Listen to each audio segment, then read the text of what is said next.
So next up we have gem pads. And so gem pads are these really cool things that boost your team's scoring potential. And so as you take on this kind of platforming ask of jumping on each of these gem pads to turn them to your team's color, it'll capture these gem pads, which will then get you a boost to your team's scoring potential. You can see on the UI here that the blue team currently has a 30% scoring boost, and that's because they were able to capture a group of gem pads.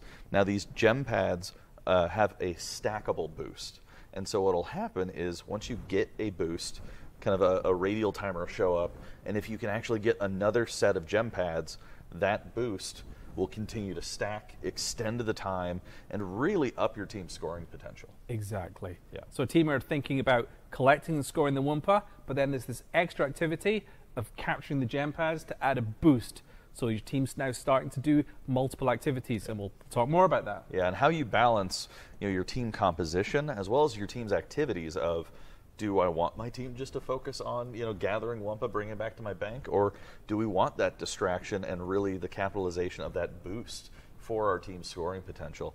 Now, because these are capture points and the player has to turn them to their team's color, this actually ends up being an area where a lot of combat takes place. Let's look at a video. Yeah, absolutely. Okay, so we're now watching Coco play. And first we're looking at 3 gem pads here that she's jumped on. She's flipped them blue to her team, and she just has to hold them just for a short while, and then they'll be captured. Yep, and then you'll see the boost activate on her team's score bar. So that's a 30% boost that she's just got for her team. And now when she goes off to drop off her Wumpa, she'll get 30% additional score. That's right. And so as we mentioned, these gem pads tend to be where combat tends to happen. And so what we'll see right here is the big 4-gem cluster here in this group is actually a hotly contested zone with a lot of fighting going on.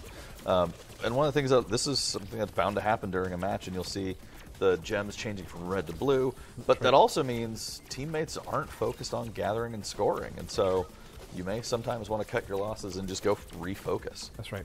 Looks like the blue team here have captured, or are about to capture this cluster. And they did it just in time because you can see that their scoring potential was able to be stacked. That's so right. the 30% was almost done, and then they captured the 4 gem pads, giving themselves a additional boost on top of it, extending the time. That's right. And we see now that it's scored with that extra boost. Yep. So those things can really, really turn the tide, really add some additional scoring potential for your team.